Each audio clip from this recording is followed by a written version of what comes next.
there's a whole lot of vernacular that is attached to education that I have noticed keeps us, it keeps us enslaved.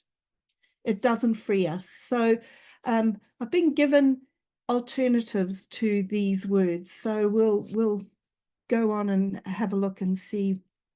So education, you'll see that I will avoid the word education at all costs from now on because it is synonymous with programming and institutionalization.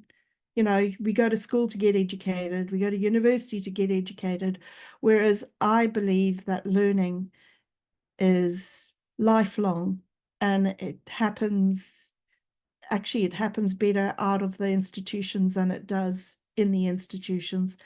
And so education has become wisdom building, and it's service to self, because we all will actually, when we serve ourselves, we serve everybody else, because there actually is no separation,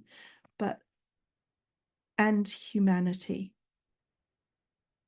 That's the ultimate goal, because if we're serving, we're going to create peace.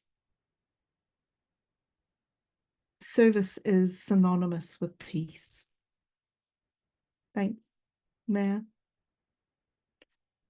So instead of an institution like a classroom or lectures or year groups or separate accommodation and all those things that we associate with school and with formal education, it becomes provision. Because if we're providing instead of institutionalizing, if we're providing, it opens up a space for varied and flexible and authentic learning environments. You know, no school has to look the same, because we're providing for each soul that is in that environment. Thank you, Matt. So curriculum. Actually, curriculum has always been a trigger word for me right from university. I was really lucky enough to go to university in Cape Town during the dismantling of apartheid. And I went to a very left-wing university, a very activist university. And a lot of my thinking started and was very influenced by that period in my life.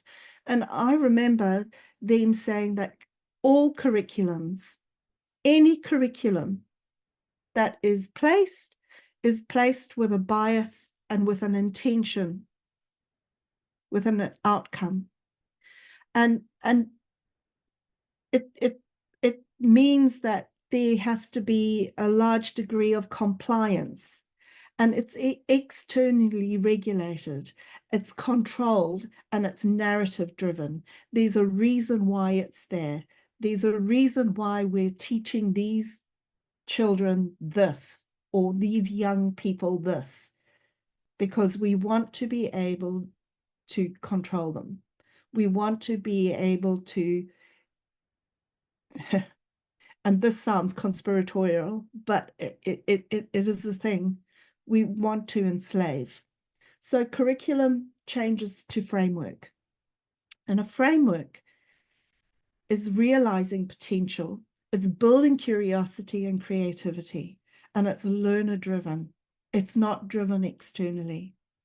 It's driven by the person who is learning. Thank you, Matt. So schools and classrooms and lecture theatres, which are siloed and segregated and hypothetical, you know, where in life do you sit in a classroom and and do anything? It's stagnant, it's preset, it's all about compliance, becomes a learning environment where it's learner and community led. The community and the learners that are in that environment are the ones that say, okay, this is what we want. We want, we want classrooms. We don't want classrooms. We want learning environments where kids can mingle. It completely depends on the community and the learners themselves. They're fluid, they're responsive, they're authentic, and experiential most of all, that they can go out and touch and feel and do and play and all the things that actually us as human beings do naturally to learn. And they're dynamic, so exciting, a place that people want to be in, whether you're young or old. Yeah. Yeah. So teaching, which again is very in the box, training, instruction, accountability, all that paperwork, compliant, and very career orientated. You go up the ranks, and it's very, very, again, in a very structured, controlled box, turns into facilitation.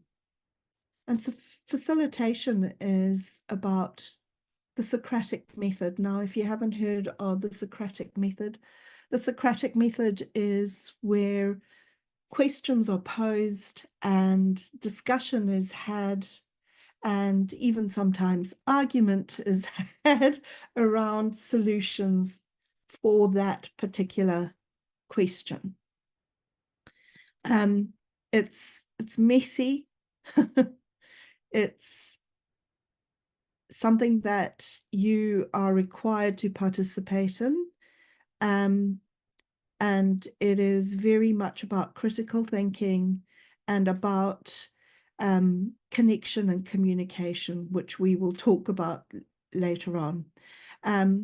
So the Socratic method and the apprenticeship model will be applied throughout.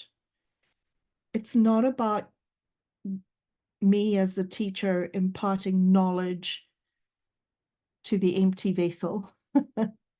It's about me as the teacher creating a learning environment, creating an environment where that soul or those souls can thrive, can be curious, can follow their curiosities, follow their purposes.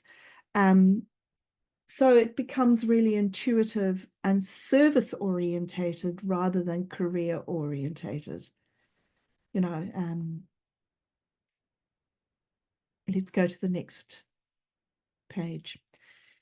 Outcomes, which is a huge, I'm, as a teacher, I'm so tired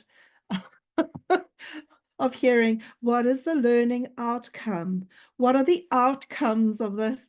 Because it's so goal orientated, and it's so linear in the way, in the thinking. When you think of outcomes, you're doing this, and this to get this. It's usually fiscally oriented, and it's contractive. So instead of being expansive, it contracts to, this is what the outcome I'm going to have. Now, I'm not saying that outcomes are a bad thing, because there has to be some outcome somewhere along the line. But when you're totally and utterly oriented on outcomes, it's like a profit. It's like a profit system. We're doing this so that we can get this, whereas outcomes becomes potential. We're trying to encourage and realize potential in people. It's open-ended. It's limitless, absolutely limitless. Whereas an outcome is like, you know, a direct objective. Potential is limitless. Anything could come out of it, which is absolutely amazing. It's expansive, obviously, and it's service oriented again. You know, when you are helping a child or even an adult, if you're helping a soul to realize their potential, you're doing an incredible service. And that to me is what teaching is all about. Thanks, ma'am. So pedagogy, which is the method of how teachers teach in theory and in practice, which is usually quite dogmatic, compartmentalized thinking, and it's often fixed and unresponsive. You know, like you have a certain way of doing things. Becomes intuitive wisdom, which is knowledge and experience in action. So it's informed, holistic, and it's responsive. So in other words, your how you teach and the theory behind your practice is informed by who's in front of you, by how you're going to realize the potential in the soul that's in front of you, and you're going to respond to that.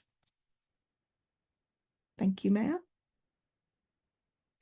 So the ministry or the Department of Education soon becomes, which is bureaucratic, it's regulatory, it's punitive, it's inaccessible. Believe you me, it's inaccessible. The amount of pathways to do one thing is incredible. So people just give up.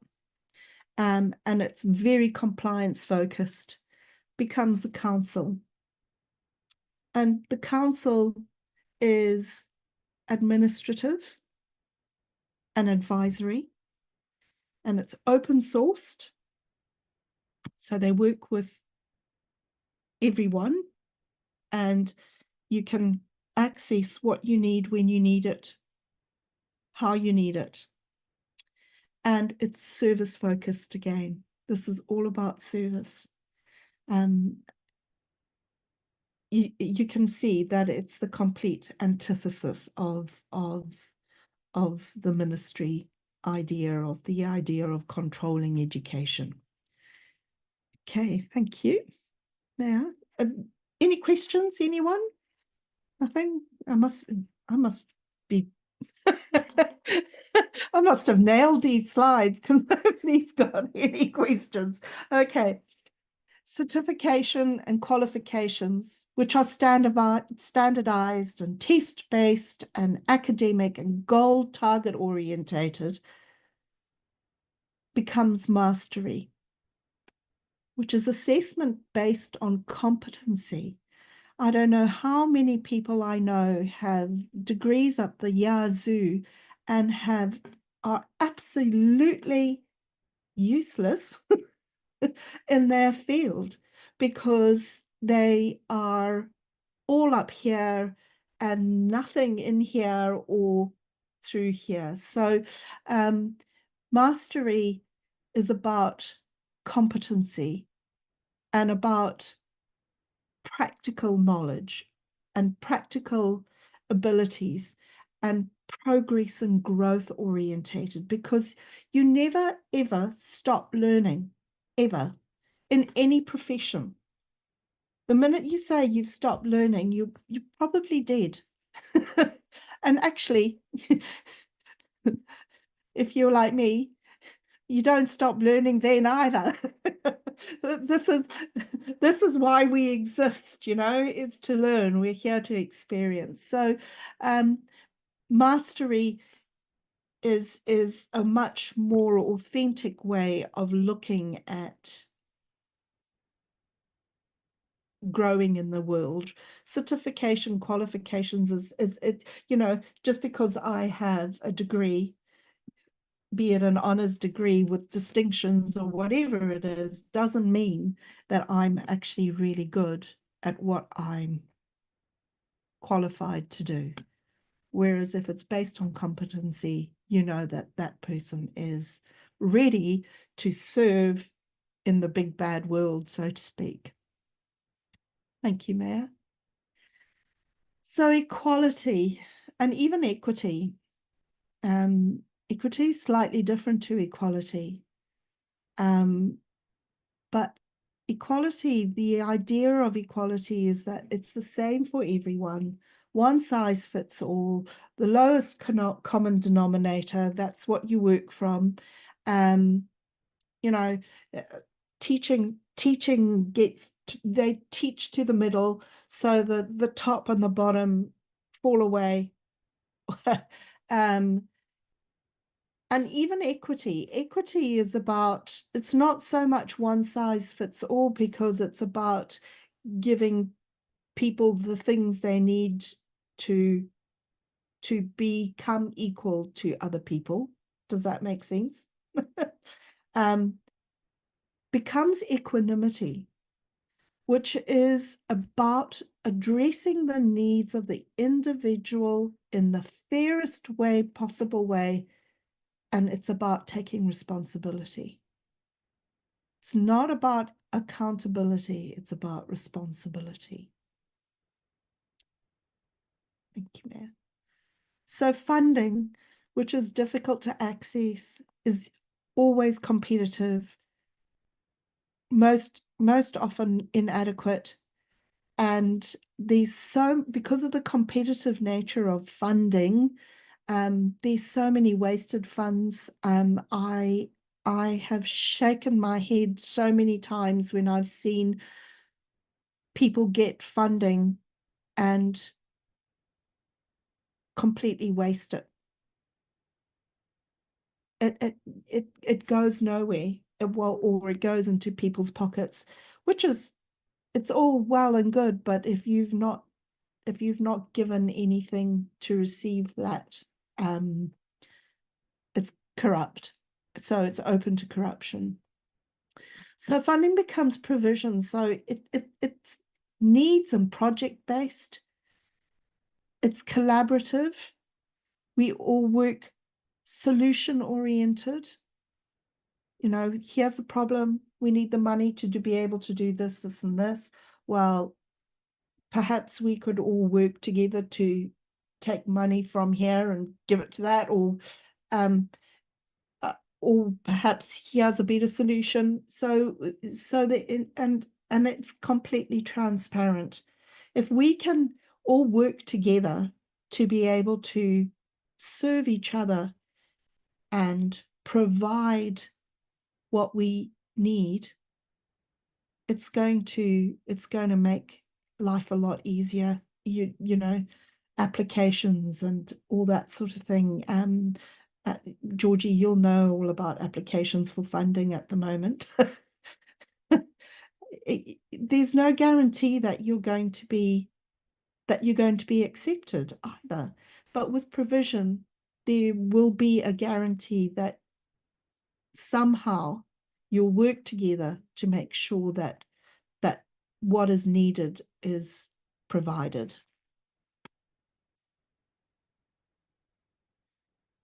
So workforce, human resources, it's really dehumanizing, and it's equating human value to monetary gain and slavery, basically. That's what it is. I call it how I see it, becomes human services, where value is given to services provided and received, and development and expression of human potential for the good of all. And it's about sovereignty. It's about respecting each soul because they exist. Thank you, Mayor. Employment becomes service, because at the moment the system is oriented on getting people job ready, making it marketable. It's very static. It's fiscally oriented. You are a number. You are an amount of money that can be made. It's accountable, and it's profit driven. Whereas services has purpose. It's heart-based. It's a passion. It's creative. You take responsibility. It's intrinsic, and the value that is given is the value that is received.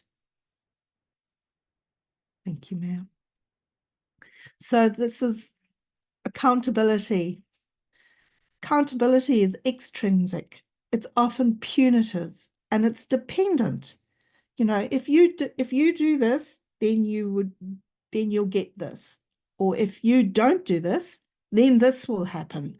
So it's about it's extrinsic, you know, and it's not asking anybody to look within themselves and and serve.